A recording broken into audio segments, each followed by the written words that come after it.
Tere! Täna räägime minu veebruari lugemisest.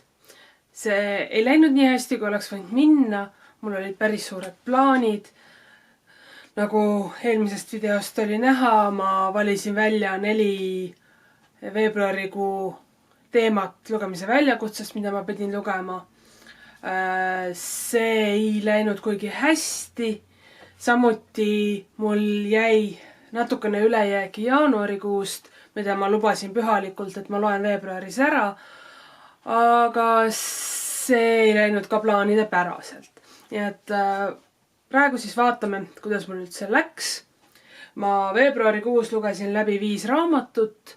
Tahtsin lugeda 7 või 8, igatahes eesmärgid olid suured, plaanid olid suured, aga nagu alati plaanid jäävadki tihtilugu ainult plaanideks. Nii, mis ma siis lugesin lugemise väljakutses? Lugesin 2 teemat ära 4 plaanitust pluss 5, mis jäi jaanuarikuust. Jaanuarikuust jäi mul lugemata Wolf Hall Hilary Mantellil. See oleks läinud siis teema alla raamat, mis on pälvinud Bookeri auhinna. Selle auhinna ta sai 2009. aastal. Pean tunnistama, veebruaris ma teda peaaegu üldse ei lugenud. Sest olid teised raamatud, teised teemad ja ma otsustasin selle panna nii-öelda backburneri peale ja sinna ta mul ka jäi. Väga palju ta jäänud ei ole, ma siiski tegin natukene edusamme, nii et märts on see kuu, ma loen ta läbi. Sadagu taevast see pussnuge, aga ta saab loetud. Ma ei tea, kas kohe esimesena, aga märtsi lõpuks kindlasti. Siis veebruari lugemise väljakutsete teemadest, mida ma plaanisin lugeda, ma lugesin läbi 2. Ma sain läbi Lloyd Alexanderi 3 raamatu. See mulle väga meeldis, ma lugesin seda kunagi lapsepõlves, põhikooli ajal umbes. Ja see oli minu tutvustus ja tutvumine fantaasiakirjandusega, mis mind lõplikult neelas. Praegu ma võib-olla loen rohkem sellist segi läbi fantasyt ja lihtsalt muud asja, noortekaid.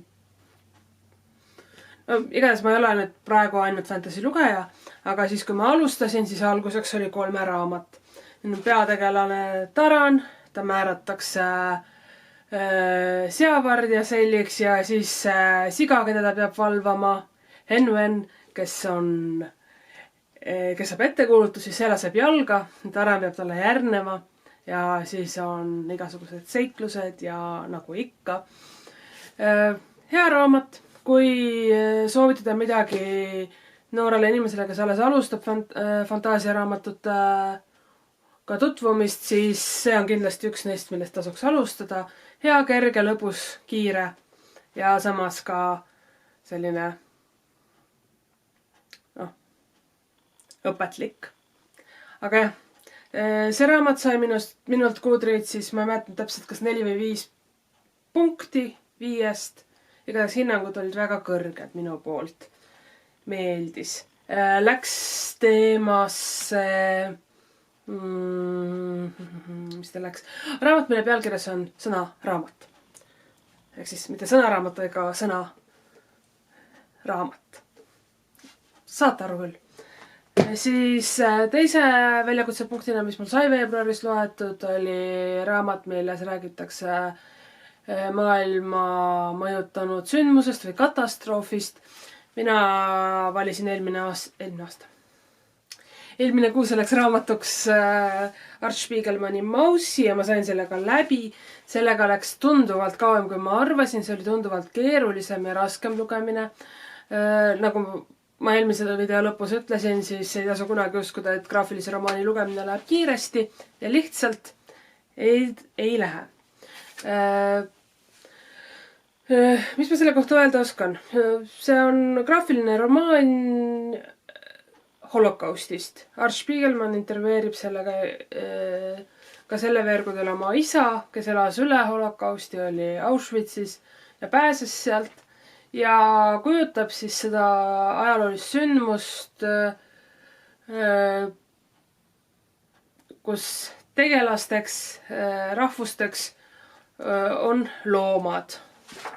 Ehk siis juudid olid hiired, sakslased olid kassid, poolakad olid sead.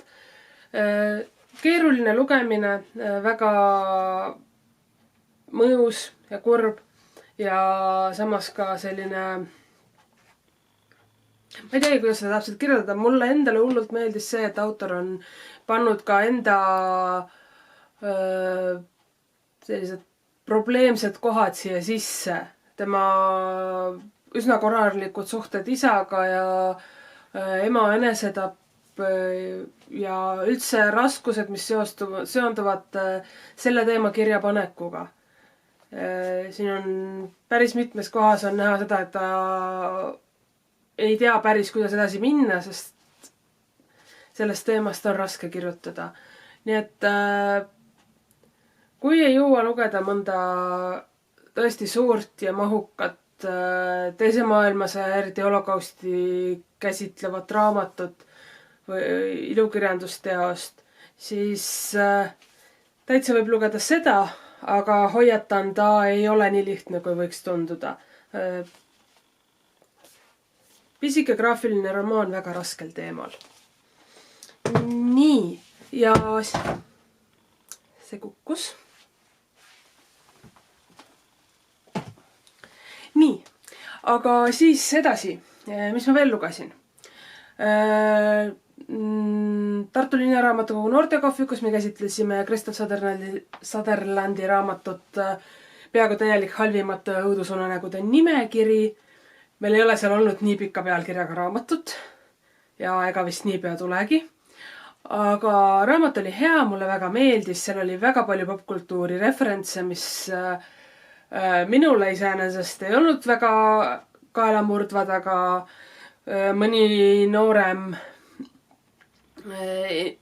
lugeja võib sattuda natukene segadusse, et kes ei ole näiteks näinud Kaklusklubi või Kill Billi või Pulp Fictionit, nendel võib selle mõistmisega natuke probleeme tulla, aga alati on abiks Google. Nii et ei tohiks väga probleeme tekitada. Mulle meeldis, et seal nii tegelased, peategelased, mõni kõrvaltegelane pani natuke kulmu kergitama ja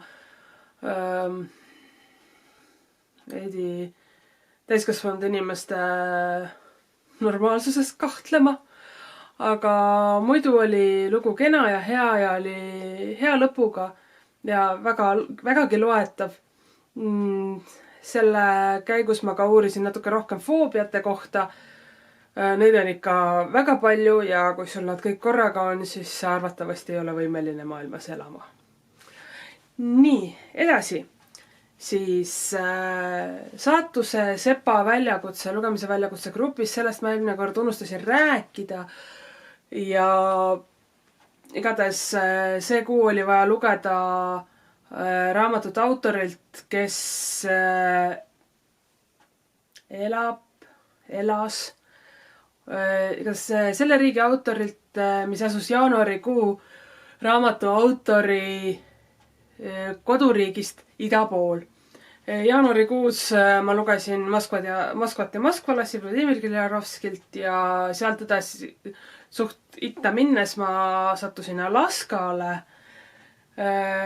Kiljarovski eluajal Alaska ei olnud veel Ameerika Ühendriikide osa, nii et ma lootsin lugeda midagi, mis läheks enam-vähem samasse ajaperioodi. Ja siis raamatukokku tuli üks raamat, mida ma olin palunud tellida. See on siis The Spell of Yukon and Other Verses. See on pisike kogumik Robert Servisi luulet. Selle luuletajaga ma esimest korda puutusin kokku eelmisel aastal, kui ma lugesin Kristin Hanna The Great Alone raamatut. Seal tegevus toimub Alaskal ja päris mitmes kohas oli ta ära toodud ka selle härra luuletused. Ta elas seal 19. sajandi lõpus ja suri 1958 vist või 58.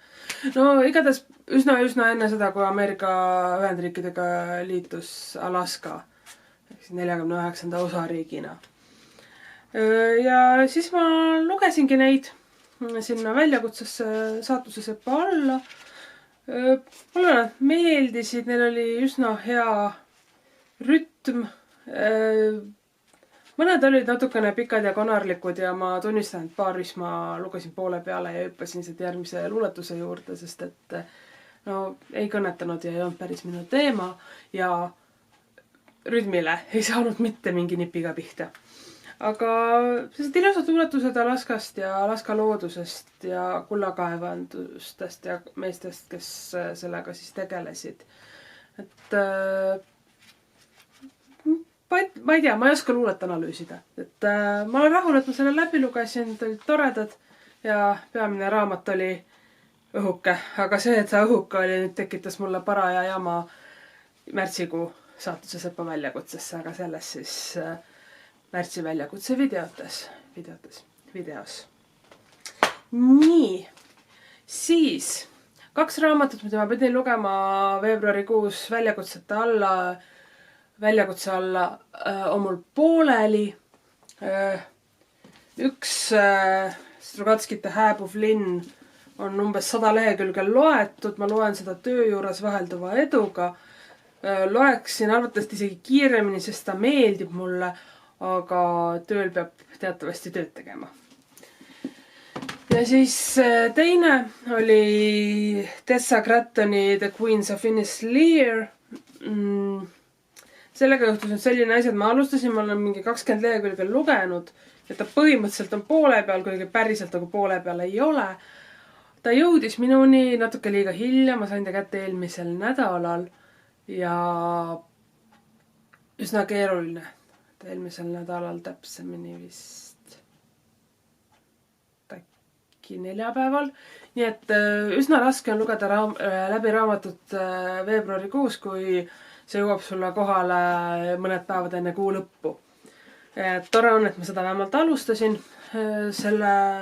Ka see meeldib mulle. Seda on nimetatud natukene aeglaseks, aga keel on nii ilus ja lüüriline, et sa lihtsalt naudid seda lugedes. Et jah, ma loen selle läbi, ma ei tea, kas ma märtsikuu jooksul jõuan, aga kindlasti aprilliks. Loodame, et märtsikuu lugemisnimekiri tuleb lühike ja halastab mulle, ehk siis ma saan lugeda mõnesid raamatuid, mis on õhukesed, väikesed ja nunnud, mis ei nõua palju keskendumist ja ei ole üle 300 leheküljelised. Või kui on, siis on kiiresti loetavad. Aga need on siis praegu pooleli olevad raamatud, mis olid väljakutses. Siis ma komistasin Tallinnas olles ühe raamatu otsa Apollo poes. See on 10 Things My Cat Hates About You. See on minu jaoks natukene huvitav olukord. Ma tavaliselt ei loe sellist romantilist ja ütleme naistekaid. Aga see raamat hakkas kuidagi väga silma ja siis esimest lehekülge lugesin ja mulle tundus, et ta võib mulle meeldida. Pean tunnistama, et edasi lugeda on natukene keeruline. Ma ei ole ikkagi harjunud. Miski mind selle raamatu juures häirib. Aga eks ma räägin sellest siis, kui mul ta ükskord loetud saab, sest loetud ta saab kindlasti. Ma jõuan kohe 100. leheküljele, nii et. Aga jah, ma olen selline inimene, kes armastab lugeda raamatuid kassidega. Üks minu lugemise kriteeriume või hea raamatu kriteeriume on see, et kui raamatus on kass, siis ta saab vähemalt 1 punkti juurde sellele, mis hinnangu ma talle algselt annan. Nii et kui mulle raamat absoluutselt ei meeldi ja ma olen talle valmis panema 0 punkti, see saab vähemalt 1, kui selles raamatus on kass. Ja siis tundub, et selle aasta needusraamat, mida ma ei saa kuidagi kätte võetud ja milleni ma lihtsalt ei jõua, on siis lumeõde. Taaskord ei võtnud isegi kätte. Pean ennast parandama, loodan seda märtsikuu jooksul teha. Iseenesest see on lasteraamat, selle lugemine peaks minema kiiresti, aga selle lugemine ei saa kiiresti minna, kui ma seda isegi kätte ei jõua võtta. Nii et see oli siis minu veebruari nimekiri raamatutest, mida ma lugesin. Läbi lugesin ja jõudnud isegi kätte võtta. Et jah, tore jälle siin olla ja loodame, et märts kulgeb natukene tempokamalt ja paremini.